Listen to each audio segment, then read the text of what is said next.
All right, hey everybody out there in TV land, thank you so much for joining us for episode 3 of Press F to Start. It's all about the gaming news podcast, talking about weird, nerdy gaming things, indie games, developing games, breaking news, things that have to do with gaming and nerd culture in general.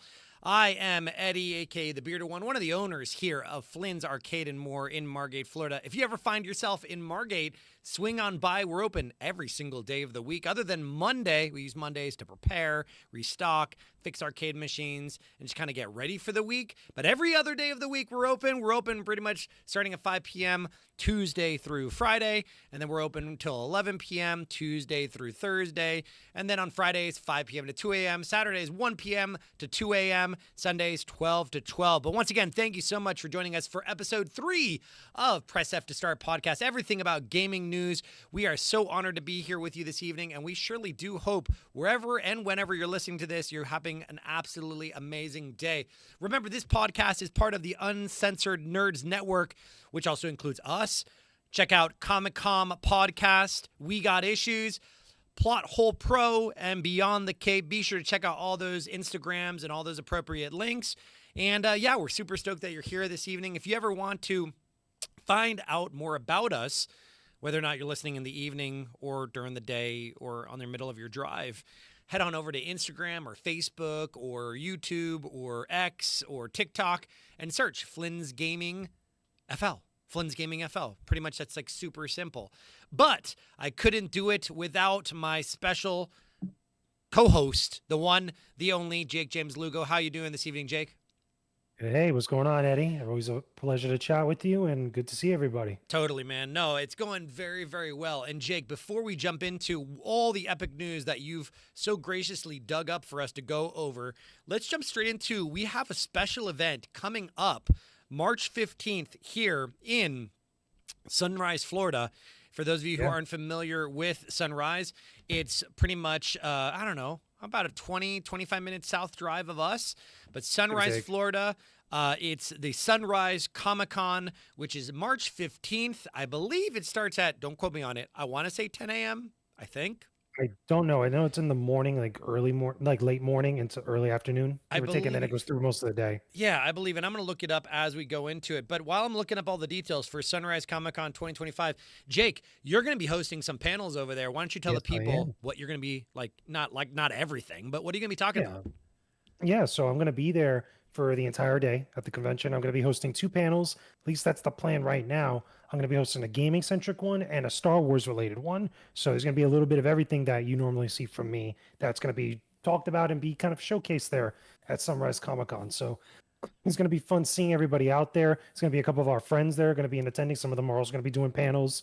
There's a couple guests as well. So if you're out there, if you're planning on going to be around in Sunrise Comic Con and just are going to be doing something for the day, just come check it out. Come say hi and just see us out there. We'll be talking a whole bunch of stuff in games, movies, TV, pop culture, Star Wars. It's going to be fun.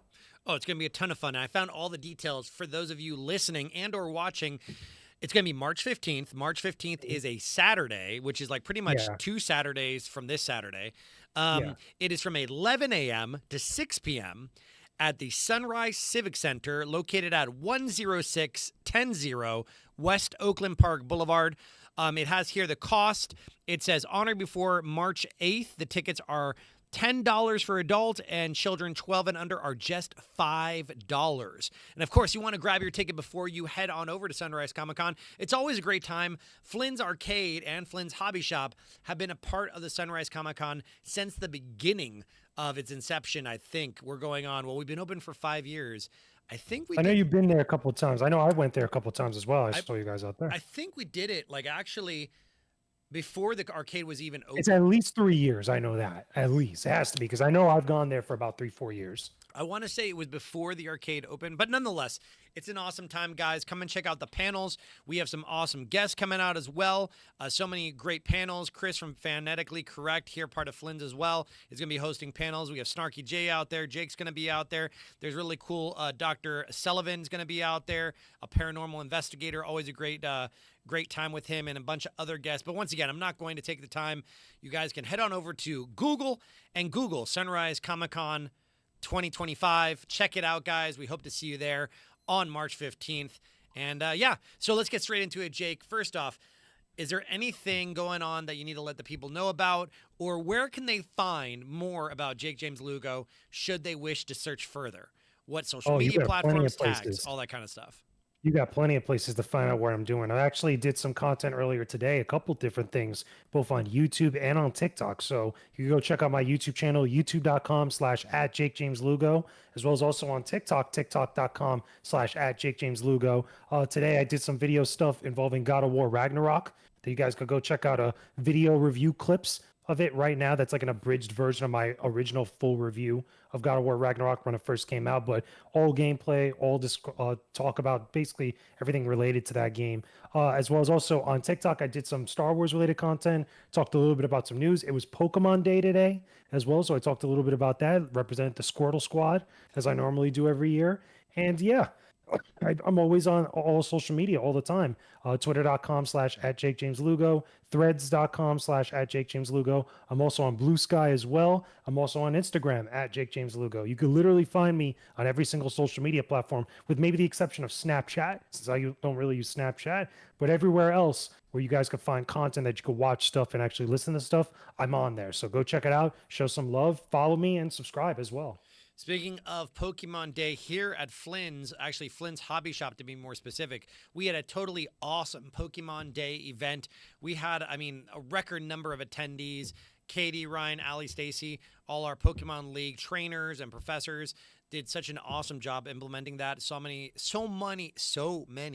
giveaways happen with promo cards, and it was just awesome. For those of you who don't know, we actually run Pokemon League every Tuesday evening here at Flynn's Hobby Shop in Margate, Florida, from 6:30 to 9. So, Jake, while you're out there gaming, I'm here manning the shop, making sure all the cards and everything. There's something for everybody. There's a lot of Pokemon happening today. There is a lot of Pokemon, and everyone is eagerly awaiting Journey Together, the new set that's coming out. We actually will be doing a pre-release for that particular set coming out.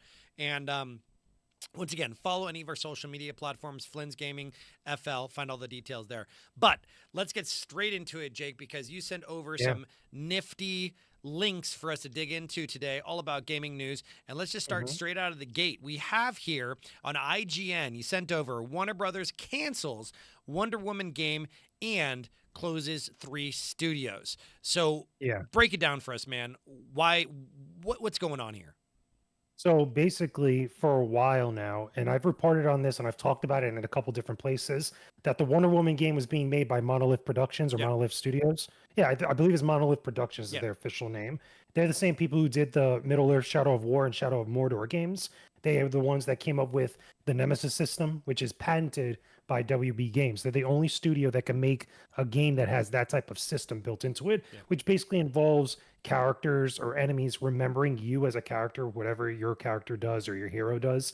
And if you get killed in the game or if you do something, they'll remember it for later on and reference it. It's kind of a way of like, getting a little bit more immersion into the game that you're getting into. For example, in Middle Earth Shadow of Mordor, if you were killed, that actual character that killed you would grow in rank in the troll army or in the orc army. And then when you run into them, they'll be more experienced and they'll be stronger and stuff, but like they'll have a little dialogue with you. That type of thing only WB Games can do. No other game studio could do. And they were planning on implementing that into the Wonder Woman game. And unfortunately, because of troubled development and from what sounds like behind the scenes, there was a lot of bad things going on, according to a report by Jason Schreier over on Bloomberg. Right before all this stuff came out, there was a whole bunch of turmoil over there at WB Games.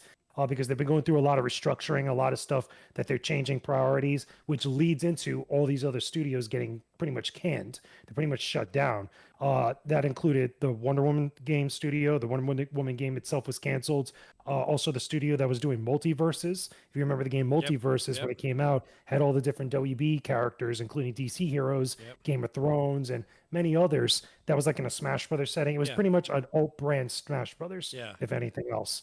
And also a couple other studios that were working on free to play games or stuff that was like, different types of like pay to win type of service games that were also being canceled that they were working on for down the line.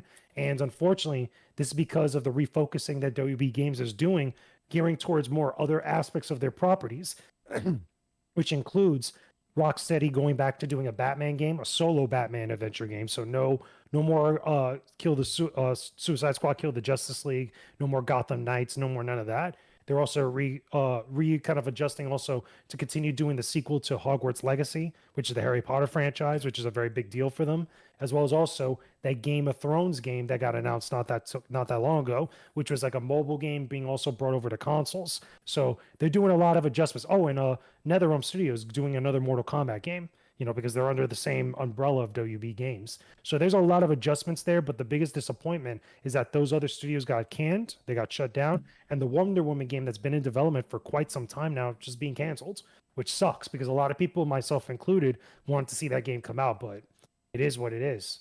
Yeah, we see here, the three studios, I didn't know that, was Monolith Productions, Player First Games, and WB San Diego.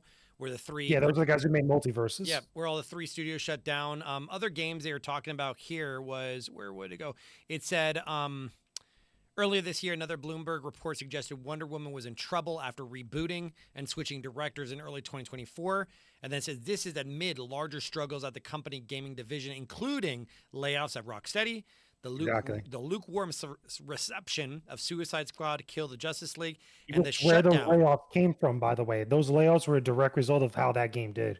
Because of Suicide Squad, the layoffs occurred because of that. A big reason was because of Suicide Squad, but it was like another thing added on top of all the other problems they had at the studios. Yeah, insult to injury, and then once again the shutdown of Multiverse and Multiverses, and we ran Multiverses here at the arcade for a little bit.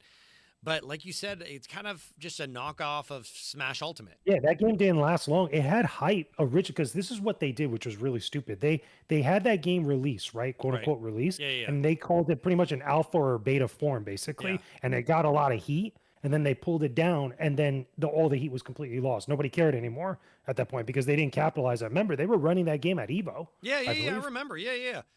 I believe it was running at Evo 100%. And this is actually season 5 of Multiverse.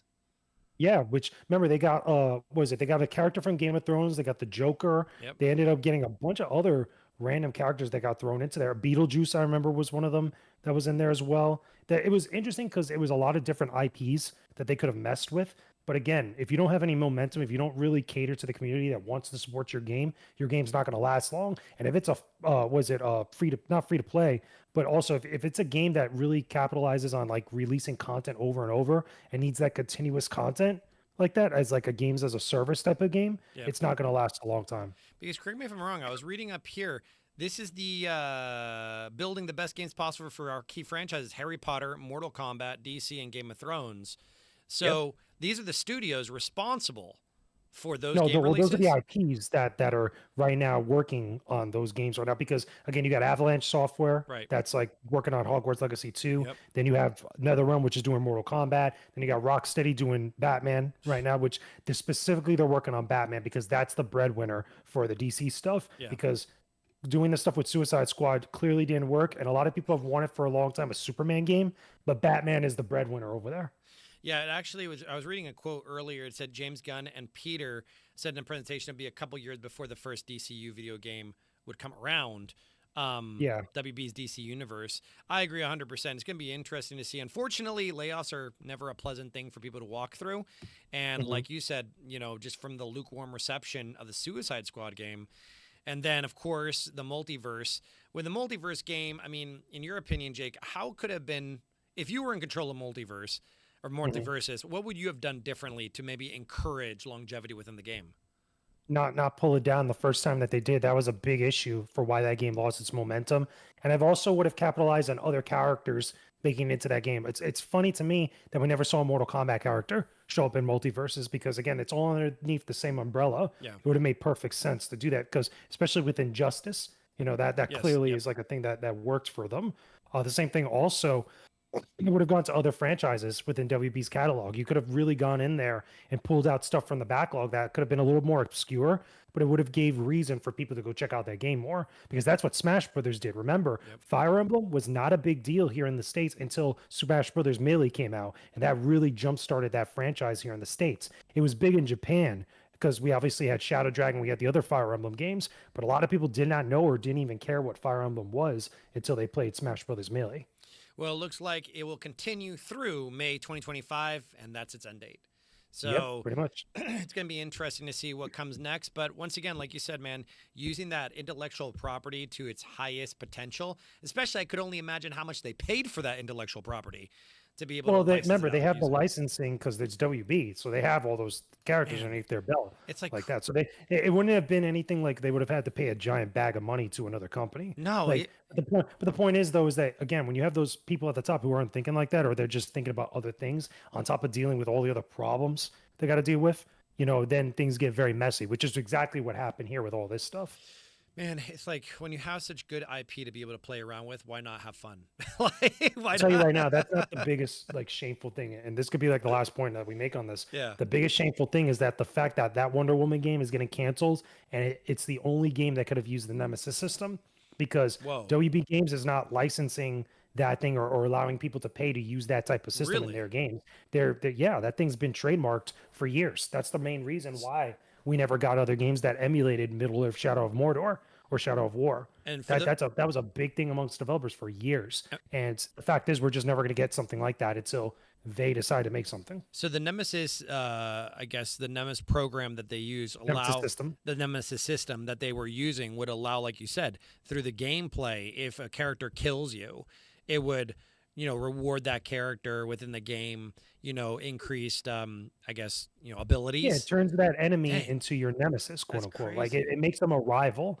And it's an Shh. interesting thing for games like Middle Earth Shadow of War. Could have been interesting for Wonder Woman because of the what is it? The Themyscirans, Yeah. the different types of like, characters that are within that universe or in that island and stuff. It would have been the Amazonians, I mean, but it would have been interesting to see that. But again, they're the only company that can make that, or they're the only studio that can make something like that, or even gets close to something like that, because otherwise you got to pay them, and no other studio is going to do that. Man, I just found just a final note on this. I just found it all comes down to the numbers, right? So it says, I was reading this article real quickly. The failure of the Suicide Squad contributed to a $200 million hit in revenue. Yeah, it's a big number. Holy It's crap! a That's very two big hundred number. It's million it's a dollars. big enough number because it was sad enough when that game went to PlayStation Plus recently, Yeah. but also it was a sad fact that that was what Rocksteady was working on for years, and they had a very lackluster ending. I don't know if you saw the final credit thing for Suicide Squad, No, I but didn't. basically they did a ham-fisted ending to wrap everything up with it, like its final season, and it was just nobody was happy with it. Well, talking about games that now are continuing to move forward with the release of new characters, Tekken 8. So who do we got coming out with Tekken 8 here sooner than later? So for the new season of Tekken 8, they're actually going to add in Anna Williams, which is the sister of Nina Williams, which is an OG Tekken character, but Yep. Tekken and a lot of the different 3D fighters like that tend to do this because they've had many different characters over the years, and people like seeing their characters come back. People, I'm pretty sure that have mained Anne in different games, or Anna in various different games. Yeah. Pretty sure they're happy about it, which is cool. What's going to be interesting is who else comes after her, because remember, we're still going to get guest characters for this game. We haven't had a lot of crazy guest characters, really. I mean, we've had like some stuff, but like you remember how it was before with Tekken 7. Like it was pretty ridiculous, and we're expecting something to happen. Now, an interesting comment here that I just kind of stumbled upon. It says Scarlet Lightning, right, made her debut in the first Tekken, Yeah. and will join the game roster. Take a crack at when the first Tekken was released. 1990, because it was arcade. It was 1994, 1995. Yeah, you got it right, 100%. Yeah, because I lived through it. I mean, I was there. December 1994, this game was That released. was the arcade version of Tekken, because it didn't come out until 95, 96, I think. It said it was ported. 1. It was ported over to the PlayStation in 1995. 1995, yeah. So it was a year later, because the home version of that game is what made Tekken, game. Because then we got Tekken 2 later on, and that it was over. Of course. I mean, here at the arcade, we have various versions of Tekken that people can play on the OG arcade. It's so cool to see, man. Like, I wish this could come back. I don't ever see it coming back, where you had like the arcade release, right? One year, and then the next year, console. You know, like that would be, like that'd be amazing. Obviously, it'll never happen, but that's what it was. That was the culture back then, and that was to the benefit of the arcade owners. Because remember, when home console gaming, I mean, but for anybody that doesn't know, when home console gaming was a thing, that threatened the arcade experience, because they were bringing the arcade experience to the homes. Yeah, I mean, when you had the Atari, the Atari 6400 come out, and you had those different Atari consoles, and then when PlayStation came out and Nintendo came out, it crushed the quarter business altogether. And it's crazy when you begin to dig into the history, and we'll do maybe an episode on that. You dig into the history of arcade to console. Now we're beginning to see a rebirth of arcades again popping up, predominantly what they call barcades, where it's predominantly Or LAN centers, really. Yeah, or LAN centers, exactly. Let's call it cooperative play. You know what I'm saying? Like this live in-person cooperative play, or you're coming with yourself to have some fun and just, enjoying as much as you can possibly enjoy for whatever price they're charging. But talking about Anna Williams' return, here it says we'll join the game's roster with a 20 or 72-hour early access for receiving 2-character and stage pass. And then for pass holders, beginning the official release on April 3rd, 2025. So March 31st, 2025, early release, and then it looks like the official release is April 3rd, 2025. I mean, that's for everybody who didn't get the premium pass for the season pass of characters. And what will this in I haven't been keeping up with it, Jake. In the skew of characters being released for Tekken 8, where does this land? Like, what number is this? This is the first one of the new season. Okay. I know. As far as I'm concerned, now after her, there's I think 3 or 4 other characters afterwards that they haven't revealed. Which I hope it's going to be obviously other classic characters. I would not be surprised. Yeah. But I also hope that we get another crossover character like what we've seen with other fighting games. Remember, King of Fighters just had Ken that's going to be coming to the game, and then also Street Fighter just had Terry and Mai. Mai literally was not that long ago. So Tekken, I could totally see another character like an Akuma. In that same type of level, but like a Ryu or a Ken, maybe even a virtual fighter character, because there's a 3D fighter. Like, I'm pretty sure nothing is off limits with Tekken. Yeah, we got to just wait and see what the season pass holds. And of course, here at Flynn's, we do host Tekken 8 tournaments. We actually have a whole fighting game tournament evening every Friday, or pretty much every Friday, starting around 8 o'clock. We have a series of fighting game tournaments that you can enjoy, and they do include Tekken from time to time. But if you want to check out all the details, head on over to x.com, search Flynn's Gaming FL. You'll find all the details here. So to switch ever so briefly into the free-to-play, or what's free, just months after launch, we have Dragon Age being free for PlayStation Plus. Just months Dragon Age the Veilguard, Dragon Age the Veilguard, free for PlayStation Plus. So everybody who likes free stuff, we talked about free stuff last podcast, talking about what's free now. So break it down for us. Why should we care, Jake? So we got a couple things. technically it's not quote unquote free. Yeah, It's for right. PlayStation Plus subs. It's Technically, free. Like, quotations. But if you're a PlayStation Plus subscriber, if you pay for the PlayStation Plus Essential or any of the tiers, Essential, I forgot the middle one right now. The last one is Premium, which is like the highest I'll one. It's find just it like out. I'll find it out while you yeah. keep talking. So the middle tier, I think it's Essential, and oh my god, I know this because I have subscribed to it at one point. So you have But basically, essential, extra, and premium. Extra, that's what it was called. There you Okay, go. so Extra, which gives you the different like catalog of PlayStation 5 games or PlayStation Plus catalog to play through, and then Premium gives you the entire catalog and the classics catalog. So any one of the tiers that you subscribe to, you get the monthly games every single month, where PlayStation allows you to download 3 games at random that they have that they add into the actual collection for that month, and then it changes and cycles in the next month for something different. So this month is very interesting because Dragon Age: The Veilguard came out literally not that long ago. It's very, very, again, like last year, end of last year, I want to say, give or take. And the game did not do that great. Bottom line, it was praised by some reviews, and a lot of other people did not like it for many different reasons. That's way too complicated to get into right now. But the point is, for anybody that was like, I'll avoid it because I'm not going to pay full price for a game that everybody's divided on, now you could get it on PlayStation Plus. You could probably play it for however long that you like it, see if you like it. I wouldn't be surprised if we see it show up on Game Pass at some point down the line for Xbox users, but still, it's pretty interesting to see how quickly that game was on Game Pass because that doesn't happen very often. Now, the other flip side of that, before we continue, Yeah. we're also getting Sonic Colors as an extra game and the Teenage Mutant Ninja Turtles collection of the classic TMNT games. Really? From everything from the NES and the arcades all the way through the Sega Genesis and the Game Boy all the way up through Super Nintendo. It's really cool. That's a cool collection if you like TMNT. And that's for the PlayStation.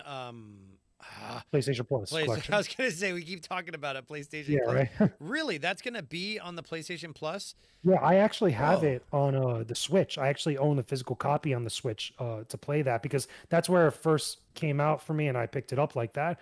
But now, since it's going to be on PlayStation Plus, it's going to have trophy support, be able to play through a lot of those classic games and earn some trophies. And like I said, Sonic Colors is another one, which I think is actually pretty good for an addition, to the PlayStation Plus collection because Sonic Colors is actually pretty good. It's just that I think the re-release of Sonic Colors had a couple issues, like technically wise compared to the original. But I'm going to check it out eventually when it goes live and see how it is. But those are the 3 games that we're getting this month for PlayStation Plus. And I think it's a big deal. Even if people don't like the Veilguard for whatever reason, it's still a big deal that's going to be on the service. Man, that's so dope that I'm just looking here that TMT Turtles are calling the Cowabunga Collection. Yeah, the which Cowabunga collection. It's a really cool name in general, but 13 classic Konami TMT games are assembled in one incredible package. And a bunch of extras. That's which is really cool. cool, man. I've gone through it. It's really cool because they have a lot of artwork, a lot of manuals, a lot of stuff. You would get a kick out of it, especially because of the arcade version of the TMNT game. They have all that stuff in there you would really like. Yeah, I'm looking up real quick to see what's included because that does stick on my fancy when I begin to I know understand you what's get included. the box arts, you get a lot of the design documents. Yeah. You also get the marquee stuff, like the artwork, and everything for the specific physical versions of the home console versions of the games and the Game Boy versions of the games. The only ones that do not come in that collection are the Game Boy Advance games, which is a totally separate thing. I think this is based more on classic TMNT. And then when they did the reboot cartoon series, that's a whole other separate thing, which I'm surprised they don't put a collection out because there was a lot of those games. Well, I mean, the arcade versions, Turtles in Time arcade, obviously. It's so funny because when you look at the list specifically for Teenage Mutant Ninja Turtles, you have TMT, obviously arcade, Turtles in Time arcade. Then it switches to NES. Then it switches to Turtles 2, the arcade game for NES. Yep, exactly. And then the Manhattan Project, Tournament Fighters, which, man, I haven't seen Tournament Fighters in forever. Yeah, both versions. Remember, they got both the Super Nintendo and the Genesis version in that collection. Dude, hang on, I got to look that up. Because the They Tournament have Fighters. Hype. They have Follow the Foot Clan. Oh my gosh! They got a whole bunch of stuff in there, dude. Watching or looking quickly at the screen captures or gameplay of the Tournament Fighters, I completely forgot about this game. Man, this would make an amazing arcade cabinet. Different. Both versions of that game are different on the Super Nintendo and the Genesis. Oh my gosh! No, this would make a sick arcade cabinet to build. I've not, obviously really it never existed. What's really cool too is that they do have different filters and aspect ratios and things you could change in that collection for the TMNT games, all of them. Every single one of them you can mess around with. You could put different background artwork for when you have it in a standard edition Yeah. or standard aspect ratio, as well as also other things you can mess around with them. You even can mess with dip switches, I think, Yeah. as far as with the original arcade game, and a few other things, which is pretty neat. What? Man, But that's keep so in mind, what makes this even better for PlayStation users on PlayStation Plus, it's going to have trophy support. So you could play through these games and get trophies for playing them. No, that's awesome, man. Well, this is my nugget of gold for this episode. I'm actually bookmarking it right now to remind me. Yeah, there you go. Yeah, if you have PlayStation Plus, you got this. Like, you can put it on all the consoles in the arcade too. So it's be I want to great. definitely. I never thought about building a TMT tournament fighters cabinet, but Mhm. after seeing the gameplay, I'm like, oh no, this would make a really sick fighting cabinet, something unique, Right? never done before, and I'm all about that sort of stuff. So, I mean, heck, for the game, for the Game Pass alone, just go get it for the TMT stuff.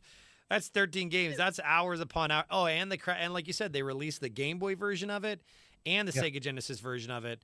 That is And kind of Super weird Nintendo, that they all of didn't them. do the advanced. You said Game Boy Advance, right? They didn't do Well, that keep in version. mind the Game Boy Advance games specifically are based on the Teenage Mutant Ninja Turtles reboot series that was Right. done for 4 kids. Right. There's multiple games both on consoles, which was on GameCube and PlayStation 3 or PlayStation 2, as well as also on the Game Boy Advance. There's a lot of those games because I played them. The thing is that this collection specifically is the classic TMNT, which makes sense. But if they ever did a second collection, they totally got to do it with all those other arcade games. Dang. Well, guys, check it out. If you want to check out that PlayStation Plus, definitely a lot of tiers. I mean, honestly, the pricing's not bad for anyone who's never considered the PlayStation Plus packages Mhm. and tiers. It's really not bad at all, Jake. I mean, the essential is $9.99 a month. Yeah, for a month. Extra is $14.99 per month. Premium is $17.99 per month. Now- And what's now, the here's the difference? difference, though. What's the difference? Here's the big difference amongst all of them. So the Yeah. essential is just the basic PlayStation Plus, which you get the online play for all your games, and then you Right. get the monthly games every single month, right? Right. And the extra adds the PlayStation Plus game collection, the library, which has all the PlayStation 5 and PlayStation 4 games that they add there that you could just choose. It's like Game Pass a little bit, but just Yeah, yeah. specifically for PlayStation stuff. And there's a bunch of different games you can get on there. And then Premium has all that extra stuff, but then they also add the Classics catalog and then the ability to stream games to your console. So the Classics catalog, I'm talking classic PS1, PS2 games, but with trophy support that they have there in the actual library. So they add new games every once in a while. They just recently added the Legacy of Kain games Whoa, really? not that long ago. Yeah, Legacy, the Blood Omen 2, and I believe they're gonna add Soul Reaver just got remastered, so they're probably not gonna add that. But I know they did for Star Wars. They have the Clone Wars. They have what is it? The episode Racer's Revenge. They have the Bounty Hunter game and a couple others as well that I've actually gotten through PlayStation Plus. And then there's a bunch of other games. There's Sly Cooper, Crash Bandicoot, etc. Tekken 2, I know, is on there as well, and a whole bunch of others. But it's really good if you know you're going to play a lot of games like that, especially PlayStation stuff. Premium's really good. But if you're not going to, you just want the online stuff and the free monthly games, just get the essential. There's no need to get the middle tier. And then, like you said, Jake, I mean, just kind of pick what works for you guys. We're not encouraging you to go out there and spend your money on PlayStation Plus, but if you choose to do so, choose whatever one works for Hey, you if you're best. gonna get Game Pass for your Xbox, you could also get something like this for your PlayStation. Yeah, I mean, why not, right? You're already Exactly. you're already spending the money.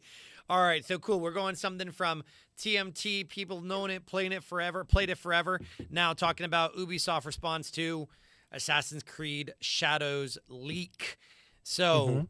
obviously the game's coming around. I think was it March 20th? I think it's the release. And next month, I don't remember off the top of my head. I know it's very soon. Very soon. Very soon. And it's very soon because the physical copies of the games are going out to stores, which is why this leak happened. Okay, so break it down for us. So, guys, the official release date for Assassin's Creed Shadows is March 20th. Just looked it up here. But something transpired, and this is as of the 24th, 25th, around there. Break it Yeah. down for us, Jake. What happened?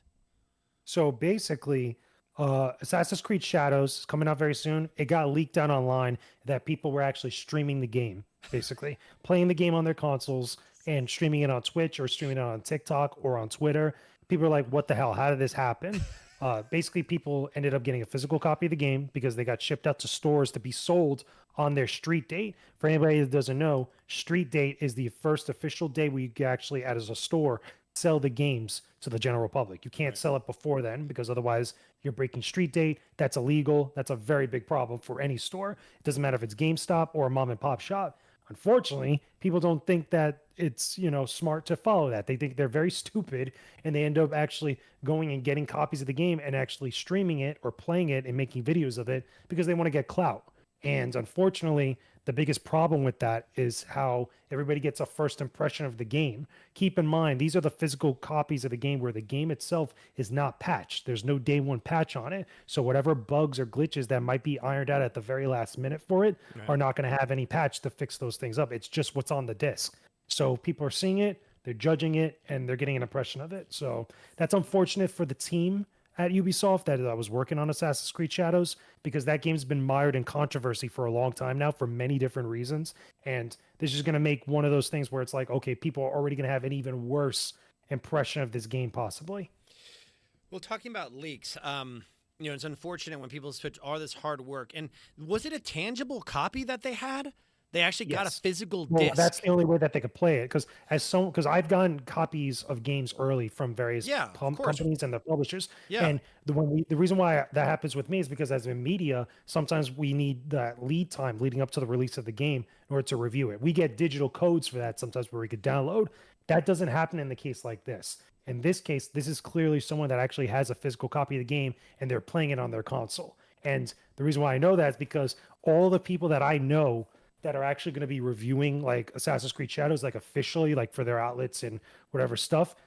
If they have codes, they have codes. They can't even at times when they sign an NDA, they can't even show up online as online, their online status that shows that they're playing the game or even show their trophy support, their actual trophy list. They can't even show that because of spoilers, because they try to avoid spoilers and they try to avoid people seeing what they're doing and stuff. But when it happens digitally, but this one clearly that isn't the case. It clearly, to me, somebody at a mom and pop shop probably ended up getting copies of the game and someone just took one and started playing it.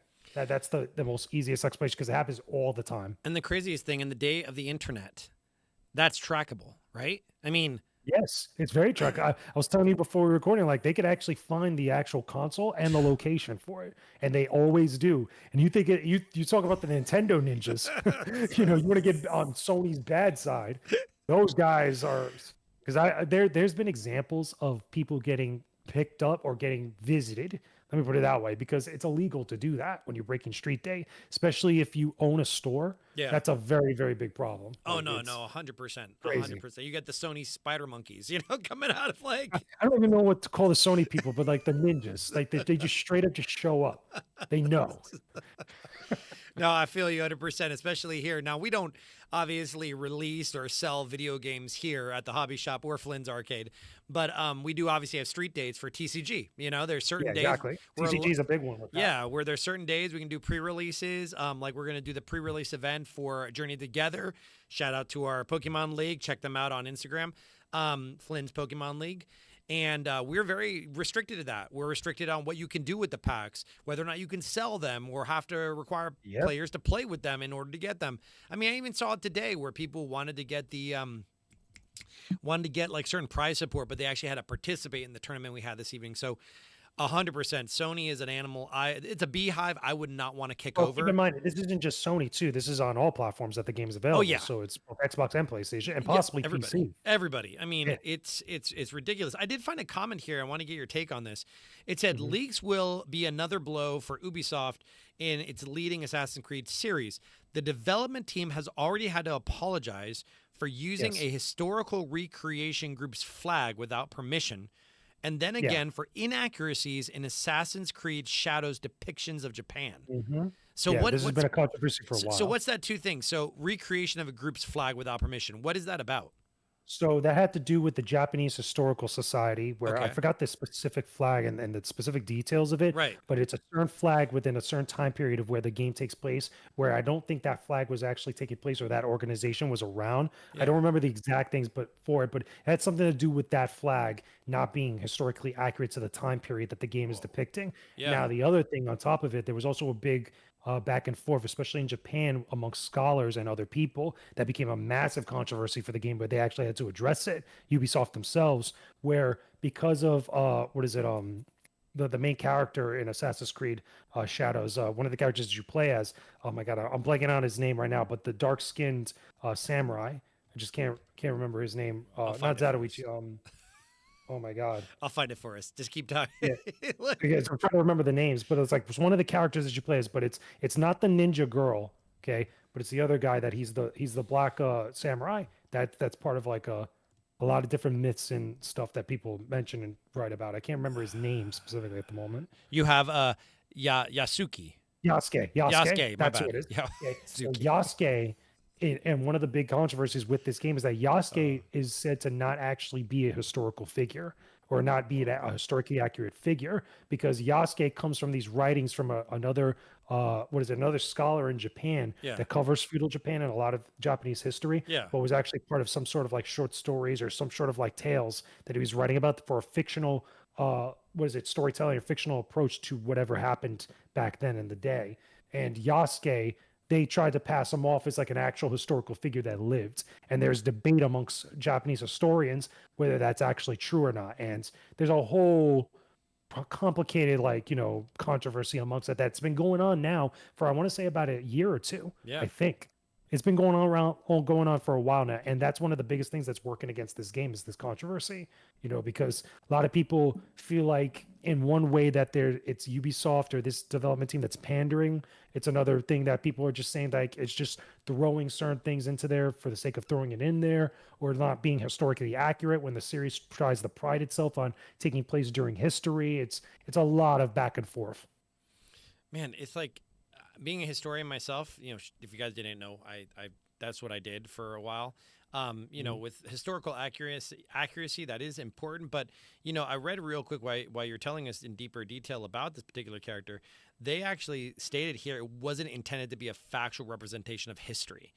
Okay, but here's the problem with that. Here's the massive problem with that. What's the problem? Every single Assassin's Creed game, including going all the way back to like Assassin's Creed 2, right? I would even say they've kind of alluded to this thing where it's like they pride themselves on actually trying to recreate historical monuments, historical events, and other things, or show the player's place in that historical context, whatever else was going on. They did it with Assassin's Creed 3, where it took place here during the Revolution, where you play as a Native American assassin, but you interact with George Washington, a lot of the revolutionaries of the time, and a lot of different things like that. But that's the problem with this, is like it's like trying to have your cake and eat it too, and it's all over the place. We're historically accurate sometimes. And that's the thing that I think people, probably get a little bit tired of, because it's either you're doing one thing or another. Like you can't have it both ways. Like, or at least be honest about it in a way where it's like, don't say that you're making a historical figure, and then there's debate about if that guy actually lived,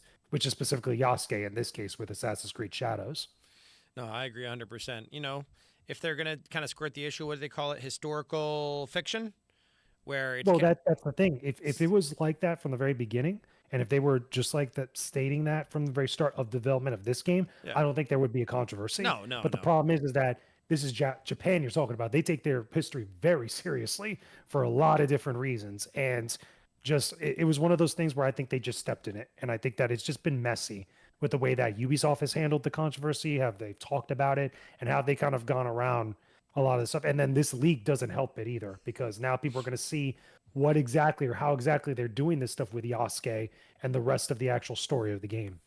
Now, speaking of leaks, you want to take a crack? I just quickly Google searched what were some of the biggest leaks in video game history. And the biggest leaks? Biggest leaks in video game history. And I could think of a couple. Some of them are let's see if they're on the list. So what do you think some of the biggest video game history leaks are in general? Let's go for it. Let me see if you can find anyone on the list. What do you think? I would definitely say The Last of Us Part 2. That's definitely one of them. Okay, that's number 3. Last of Us Part 2. Number 3, okay. Was number 3? Okay, the next one would be the Insomniac Games leak with all the stuff involving Spider-Man, Wolverine, and all their plans. That was huge. That's probably the biggest one. Oh, dude, 100%, man. Look at Jake right there. Insomniac Games is number 1. I had to report on it. I know this. I had to report on so that one. So it's actually, you're spot on. It had to do with the release of Insomniac Spider-Man 2. The studio had to go through the biggest video game leak in history. And it says, The Wolverine leaked online before his planned Yep, release exactly. date. The demo and the playable like builds of them leaked online, and their plans for leading out to like 2020 Yep. or no 2030 something. Yeah. Yeah, like Spider-Man 3 and all these other games you're talking about. Yep. What? Check this out. It says Venom. that's not even the worst of it. Up to 1 terabyte of data was leaked, Yeah, which included exactly. It was Insomniac's all release personal schedule data. for the entire decade. Yeah, exactly. It was all their plans. It was everything that they were doing. That's why it was so massive. Oh my gosh. So did The they ever the find other out what ones, happened with this? Like who did well, this? yeah, because they actually put out some of the info of all the developers that was on that team that Right. actually got leaked out. Yeah. They also leaked out the games that was Venom, the Spider-Man Spider-Verse games, and what they were possibly doing with the X-Men at one point after Wolverine. Yeah. There was a bunch of stuff. There was a lot. Now, what how did it get leaked? Like what did they find out what happened? So, from my understanding, from what I remember, it was actually through a Slack where someone somehow got into the Slack channel and got access to a lot of the stuff that they were sharing, and then that's how they got all those files. Oh my And it gosh. was literally like somebody just went through the most simplest of like things that you're supposed to be on top of, and just leaked out everybody's. Dude, they even had like passports or driver's license info. They had cards for like actual Insomniac games, the building Yeah. that they were in. Like it was wild. No, I was right here. It said, where was it? It says personal information of the employees was leaked too, leading to their endangerment on the top of the sleepless nights trying to cope with the repercussions of this game leak. For those of you Right. who don't know what Slack is, my understanding of Slack is kind of like a workflow system, right, Jake? That companies No, use. it's kind of like it's like a Slack is like a combination of like a workflow system as well as also a chat, Yeah, yeah, like yeah, yeah. amongst like internal chat. Man, I thought those things. Well, if a person gains access to it, I mean, it's kind of like be entered into a WhatsApp group. Like it's all off Yeah. once you're Well, inside. kinda. It's a little bit more complicated than WhatsApp as far as Yeah, like sharing files, as far as also assigning tasks and stuff. It gets a little goofy depending on the company that's using it and stuff. But that's how they broke into that and how they got all that information. and you're And right. it wasn't anybody at Insomniac Games' fault because clearly they were doing their jobs and they weren't bothering nobody. Like clearly somebody had malicious intent. And now check this out. So you got number one, right? Insomniac. You got number Mhm, two or number three, The Last of Us Part Two, mhm. the leak there as well. What other guesses you have? We have three, I would basically say the top five. Grand Theft Auto 6 because Grand Theft Auto 6 was pretty big Okay, so that I you're right. remember. Grand Theft Auto 6 was number two on this It was list. number 2, yeah, because it was so big because the whole game leaked out literally. Well, I couldn't believe it here. It says after Rockstar's servers were hacked by an alleged 17-year-old, over I remember 90 that thing, clips and of they got found out too. They arrested that kid. over 90 clips of Grand Theft Auto 6, which is not only the most anticipated game of all time, was dumped on social media worldwide. Yep. Yep, literally, it was a little kid that did it, Oh my and they caught gosh. him, and he went and they prosecuted his butt, like literally pretty bad. It was like while the leak was definitely a major caliber, it's safe to say it generated more hype for the game, especially since its official trailer now has 170 million views. Yeah, but that was always going to get that, Gosh. even without the Yeah, leak, yeah, I because it's agree. Rockstar. Man, this 17-year-old hasn't written a book yet or anything like that. Talking Well, I'll about. tell you right now, he's not going to be writing no books, period, for the rest of his life. They prosecuted his butt, and I remember it because it came out on Kotaku sometime afterwards that he really caught a bad one. I, Rockstar was not playing. Grand Theft Auto 6. I want to see what happened. I think he got like a certain number of years, and he got a ridiculous fine, like a ridiculous one. Like it was insane. It's who also caught a bad one? The Nintendo leaks one. That the guy that was like selling pirated Yeah. Nintendo software. Nintendo went after that. Those were the Nintendo ninjas. They went Whoa. after him. So check this out. So it was called Lapis. The GTA Yep. 6 hacker handed indefinite hospital order. So check this out. An Yep. 18-year-old I remember this. hacker who leaked clips of the forthcoming Grand Theft Auto game has been sentenced to an indefinite hospital order.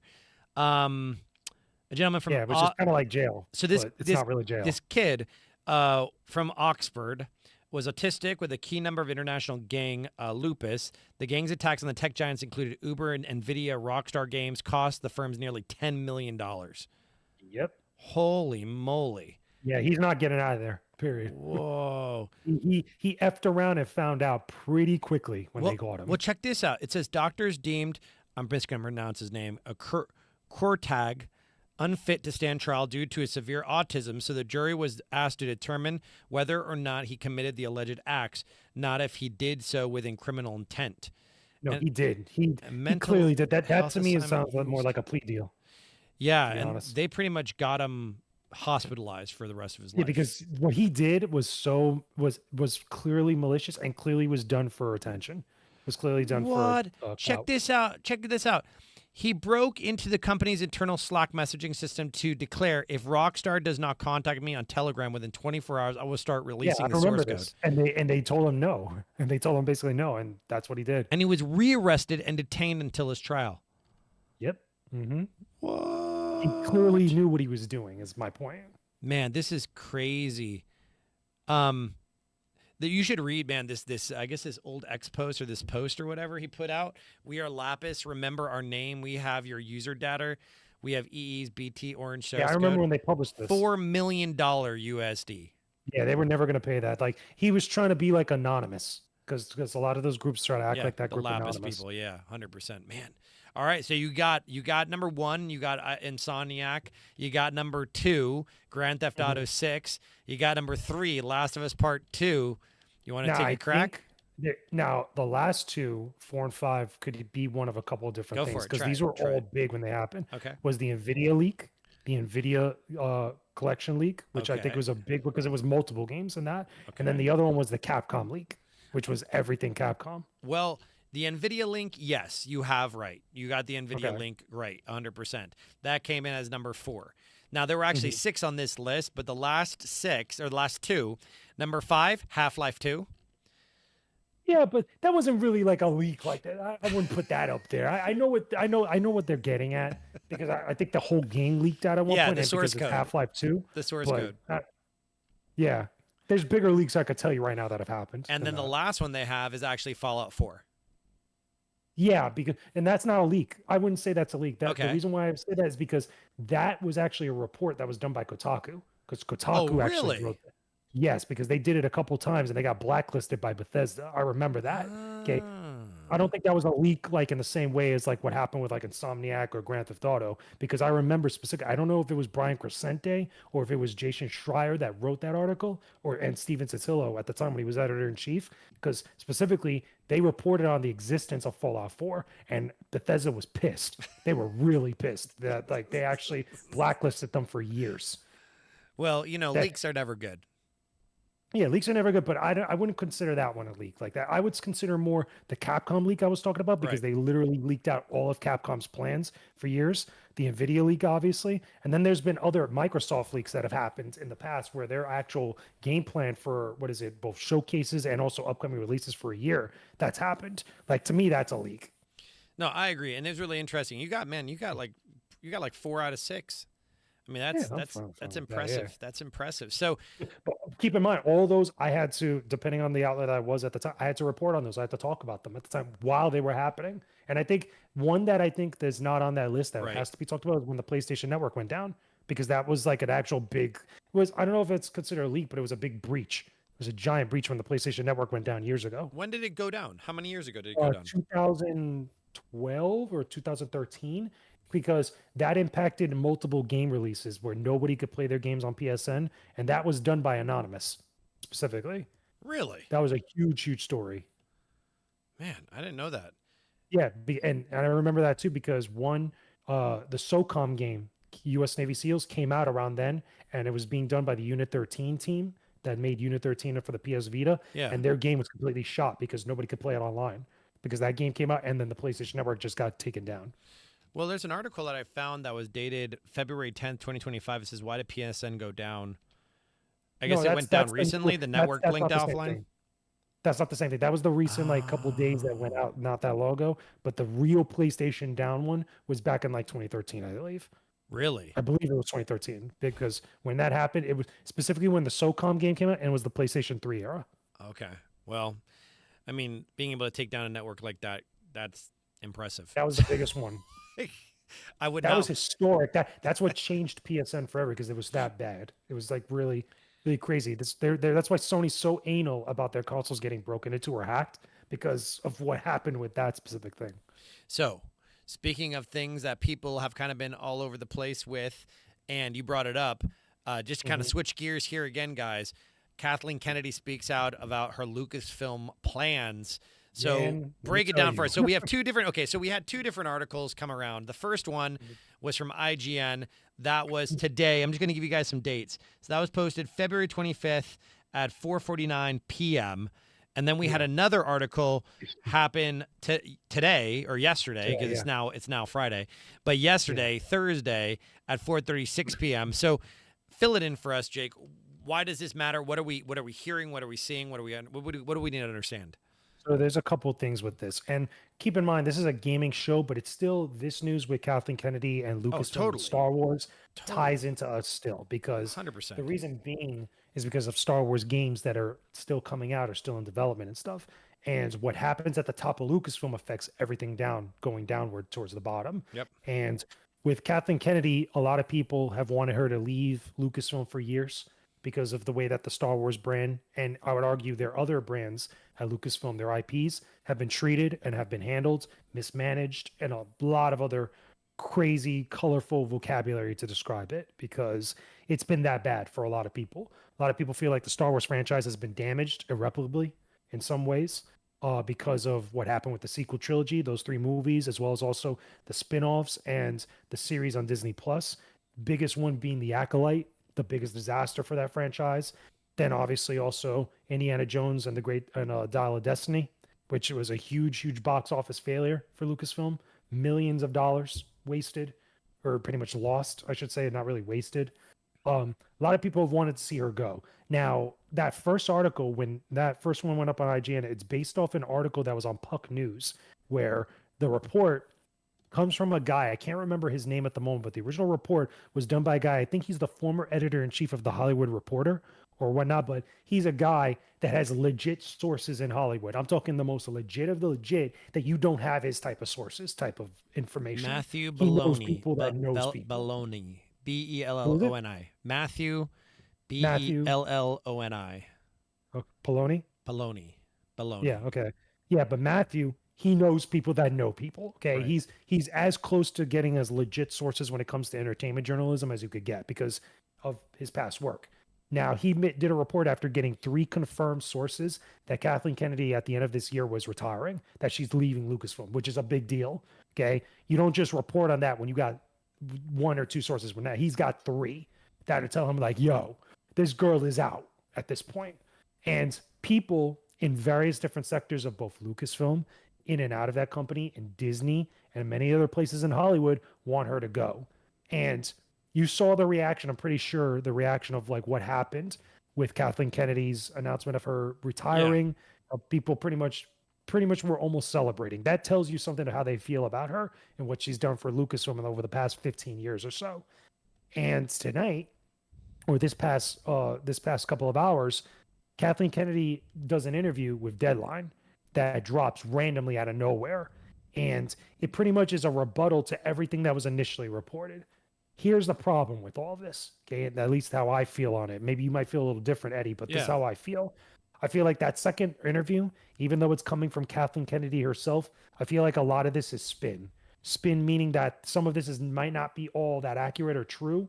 There's a couple other things I actually have to look into ever since this dropped in, specifically with a guy named Jeff Schneider who covers and actually does a lot of writing about entertainment news. He breaks stories specifically about Lucasfilm. He's got a whole thing that I haven't watched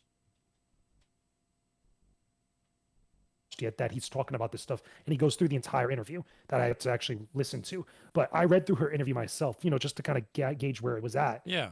And I feel that a lot of this is spin. We didn't get a lot of answers for a lot of the big issues. We got answers that were rebuttals to the reports and the statements being put out there.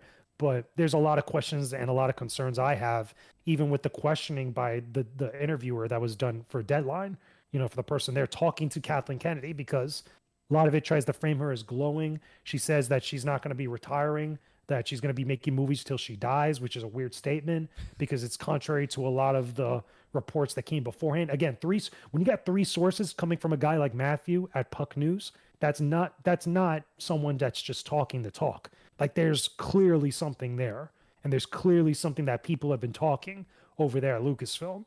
So it's weird because then she talks about in that interview about other projects she's doing at Lucasfilm with the movies, the Taika Waititi Star Wars movie, which God knows what's going on with that. God knows what's going on with these other Star Wars movies like the Rey film. And then with all that other stuff, the Mandalorian and Grogu, the other Disney Plus shows, that it's pandemonium over here. But how that relates to games is that there's still games that are being developed under various different studios, including Respawn Entertainment for the Jedi Survivor sequel, which is going to be Cal Kestis' third game, the final game for Cal Kestis, as far as we know from what they've said. We still have Star Wars Eclipse that's still being developed. That got an update not even a couple days ago from what is it, Quantic Dream. They're actually still making that game, and the development has been going at a pretty fast pace. It's just going to take time. There's a Star Wars RTS that's still being made. That's going to have like an XCOM Enemy Unknown type of gameplay style to it. If you've ever played the XCOM series, you would know it's real-time strategy and stuff, and or more strategy than real-time strategy. And that's pretty much it as far as like the games that are confirmed, because there's been other games that have got canceled that were in development but just are not obviously anymore. But there's a lot of messiness going on with Star Wars right now, and clearly this whole thing with Kathleen Kennedy, a lot of stuff going on over there in Disney and Lucasfilm, is the root cause of it. Man, when I started digging through Miss Kennedy's film works, I mean, Kennedy's been around for a while, directing films, producing films. She worked with George Lucas. She worked with Spielberg. Yeah. She was there for the original Star Wars films. She was there for Jurassic Park. She was there with Indiana Jones. She was there for the Goonies. Gremlin, Back to the Future. Yeah, all of those. The Money Pit. She's a legendary producer, and that's great. Man. But she's a terrible CEO for a company. Like, just that's the thing that a lot of people feel, and it shows because a lot of her projects and a lot of the behind the scenes stuff. Keep in mind, I didn't even talk about the Rogue Squadron movie with Patty Jenkins that got pretty much shelved. I didn't even talk about supposed quote unquote trilogy that Rian Johnson was supposedly making, which nobody wants. I didn't even talk about the stuff going on with Lord and Miller that was doing the stuff originally that they were gonna make. They were coming off of Game of Thrones. They were gonna make their own Star Wars movie, and that just never happened.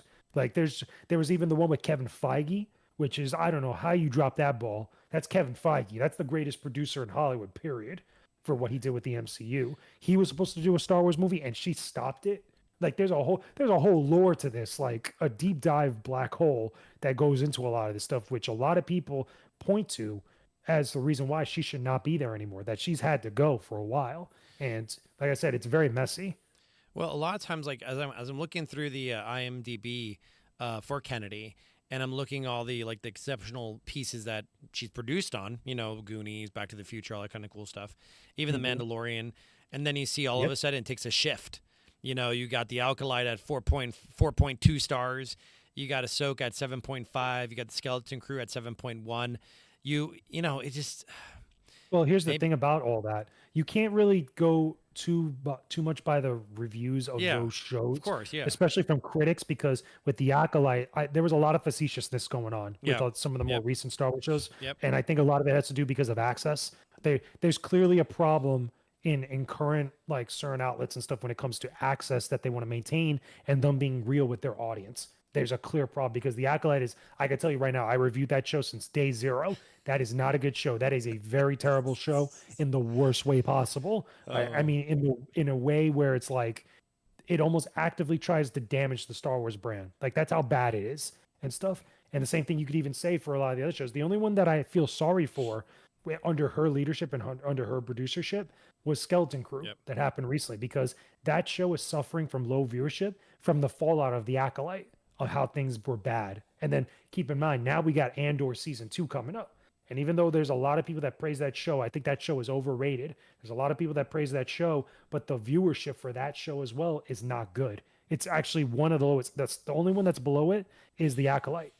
And that's like really, really bad. Well, do you think that, you have, obviously, like you said, you have Andor, the season coming up. And then you also have, I'm looking here, we have The Mandalorian and Grogu. You have Star Wars New Jedi Order, Star Wars Trilogy, Episode 3, Star Wars Trilogy Episode 2, Star Wars Trilogy Episode 1, the whole new trilogy they said they're going to create, Star Wars Dawn of the Jedi, Lando. Yeah, that's the I forgot the guy's name, but he's the one that's doing the origin of the Force and the Jedi film, Right. which is a bad idea. It's like, why can't they leave things alone? No, it's not even that. Is that they have the wrong people making creative decisions, or she's putting the wrong people to make creative decisions in these spots. That's just like everybody's like, why are you? What are you doing? Like, why are we getting a Rey film, a character that is the most divisive Star Wars character from the most divisive Star Wars films that we've ever seen released, that actively damaged the brand. That was the Last Jedi stuff. Then you have a guy who's going back 25,000 years in the past creating a film that's supposed to be the origin of the Force and origin of the Jedi. Yet we have books and comic books that talk about that. Why don't you just adapt one of those like that? And then, like I said, don't even get me started on Taika Waititi's movie because nobody knows what it is. He hasn't even turned in a script. And in that interview in Deadline, she swears she's still waiting for it and that she has trust that he's doing. It's like, homeboy hasn't done a script in like 4 years. Like it's one of those things you got to be like, what are you doing? What is going on over there? Why is she still there? And it gets crazier because I know I'm going long, Yeah. but it's like it gets a lot more goofy and comical to a point where it's like you have to question a lot of things. And this isn't just me. This is people in Hollywood and also other outlets in Hollywood that cover entertainment that are questioning this. Is like, why is she still there if one of her biggest flops was Indiana Jones and it cost the studio and Disney so much money, like in hundreds of millions of dollars? Like, Bob Iger's got to be at some point, got to be like, okay, like what's going on? Like, what's up? We got to stop the bleeding somewhere. Exactly. But let's end on a positive note, Jake. So imagine you have the opportunity to make a Star Wars movie yourself, or a video game yourself. What do you think? Just real briefly, what do you think? A really cool, different, unique Star Wars, let's say video game. Where would you like to see it go? If you had total control, where would you take it? I had total control for a Star Wars game. Yeah, I would do something where, yeah, where would you go? if it was a game specifically, I would do a game like an action RPG Okay. specifically that was either open world, kind of like Grand Theft Auto, Okay. similar to what we got with Star Wars Outlaws, Yeah. but have it with a customizable character because a lot of people have asked for something like that. Very similar to what you get with Star Wars: The Old Republic, the MMO, but actually done like an actual similar approach to what we saw with Star Wars Jedi Knight Jedi Academy, where you actually could create your own character, but you still get a story that's told with your character influencing it or being a part of it and stuff. Just done in a different type of setting. Let me go to different planets. Let me go follow this story. Let me be a bounty hunter. Let me be a Jedi. Let me be something that I could switch roles if I want to within this world, but still respect and have reverence for what the Star Wars galaxy is. I think something like that would be interesting. People want that, but you got to have developers and you got to have a studio that's willing to make something like that because clearly the last few games, with the exception of the Jedi Fallen Order and Jedi Survivor games, Yeah. a lot of people have really not been resonating with. You know what I would remake? Jedi Power Battles. Yeah, well, Okay. I know how you feel about that game. I don't mind Jedi Power Battles, but the game itself is flawed. But you could have a new Jedi Power Battles with a new team making it That would and be get awesome. a bunch of characters in Oh, there man. and have a whole bunch of stuff. It'd be fun. Be a ton of fun. That's the only game I remember playing Jedi Power Battles in high school. We played it. My friend Stefan and I played it in one weekend, and we would just pause the game and just keep going. And like you said, it would be really cool to see that game come to life again now. Well, they remastered it recently. They just Yeah. re-released it. But I'm talking like I think the whole, like you said, multiplayer, that'd be really cool. That'd be like a whole fun thing to be able to dive into. And It doesn't even need to be multiplayer. You could have a single player game like that, but let you make a custom character. Let you put yourself in Star Wars if you want to, Yeah. and actually make that something. Because you could do that in Jedi Academy, even though it was very limited at the time. Yeah. It was still a sequel to Jedi Outcast, but it had a little bit much more layers and depth to it, which was nice because people love stuff like that. Even if your own character's not canon to that story, Yeah. you're still part of it. You still get lost in it. This is what people wanted from Star Wars Outlaws, Yep. and they just didn't get it because of a whole bunch of other issues with that game. would you say that Grand Theft Auto does a better job at it? Grand Theft Auto does a good job at first with letting you play as a character that's an avatar because later games with Grand Theft Auto, ever since Grand Theft Auto 3, when you got to Grand Theft Auto Vice City, you were playing a character, you were just taking on the role of that character. It wasn't necessarily your avatar that was doing that. So after Vice City, San Andreas, then you went to 4 and 5, you started following the stories of these characters that just made that game what it was eventually for some people. It wasn't so much of a game where it was like, okay, this is my adventure in Vice City or in Liberty City, etc. It was just, this is Grand Theft Auto, and I'm just following the wackiness of what's going on. So you heard it here first, Disney. If you want someone to help you redesign and recreate video games, hit up Jake James Lugo. Jake, where can they find you on social media? Oh, I am everywhere. You can literally find me on every social media platform: Twitter, Instagram, Threads, Blue Sky, every single one of those spots at Jake James Lugo. If you want to follow my content on YouTube and also on TikTok, you'll find me there as well at Jake James Lugo on both places, uploading brand new videos nearly every single day on TikTok, every like other day or so on YouTube. Today, I just uploaded a new video about God of War Ragnarok.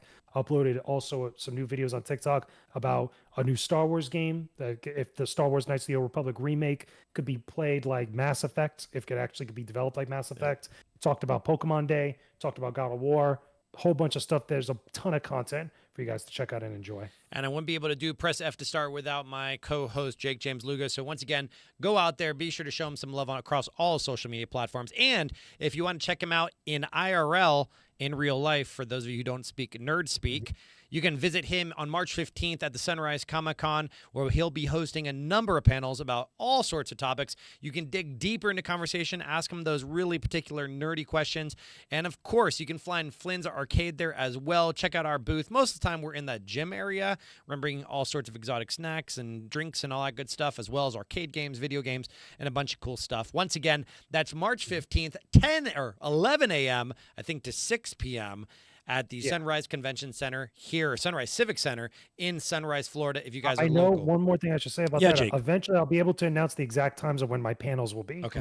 They just haven't announced them yet, as far as like officially like put them out there. But once they do, I'll share them on social media so everybody could see them. So we should have those exact times next Thursday, because that will be about a week out, and then we'll have another week.